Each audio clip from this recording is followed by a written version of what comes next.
It's time now for The Other View. Here are some of the stories that are catching my attention today. GQ's Man of the Year is a woman. A woman indeed, wearing more clothes than usual. That is Kim Kardashian.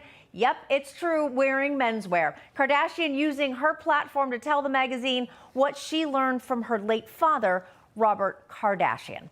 And then they don't wish he was here. Yep, any Pink Floyd fans out there? Hotels in Argentina and Uruguay denying Roger Waters admission after the Pink Floyd founder said Hamas was, quote, morally bound to resist occupation.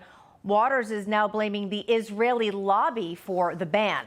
But our big story today, Barbra Streisand's time in the United States has been a good one for her, may soon be a memory. Yes, get it? The star telling Stephen Colbert this last night on The Late Show. How do you feel about the specter of a second Trump administration? I will move. I can't live in this country if he became president. But where would you go? Where would you go? If Probably to England. Mm-hmm.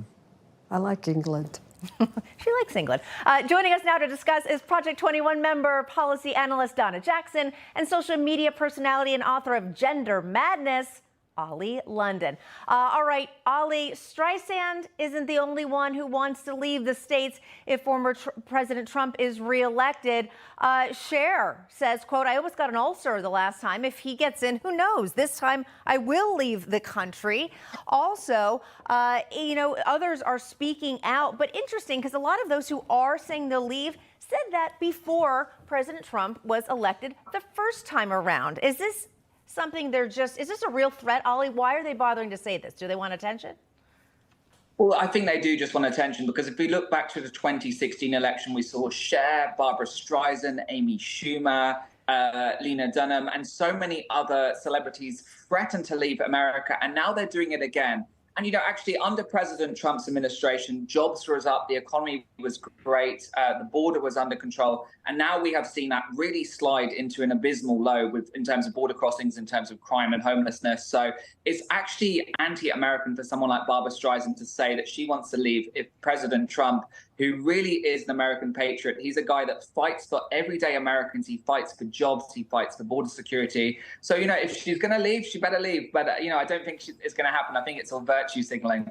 Yeah, I think that's a great point. I mean, Donna, she does have a brand new book out. So she might be trying to be a little incendiary, or at least more than usual, to get some attention and press for the book. But speaking of getting press, we have to get back to Kim Kardashian, a woman being named GQ's Man of the Year. And full disclosure, I was an editor at GQ many years ago and was a big part of the GQ Man of the Year franchise. And I use the word franchise because this is GQ's biggest marketing campaign. They make tons of money on this franchise with an event. So Kim Kardashian, she's certainly done a lot. It's going to cause major headlines as we're talking about it to have a woman being named GQ's Man of the Years. Do you think this is just a marketing thing, or do you think she deserves it?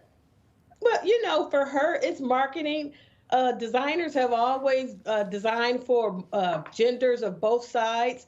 But I think for the magazine, this is really about them getting somebody influential to push the narrative that gender is a social construct, that gender is fluid, that masculinity is toxic, and that we need to get rid of the patriarchy. I mean, Kim Kardashian's father is probably the most influential transitioner. I mean, see, Bruce Jenner went from Bruce Jenner to Caitlyn Jenner. And so if you're going to push the narrative that this should be mainstream, you need to get somebody influential like her. Interesting. But here's the deal.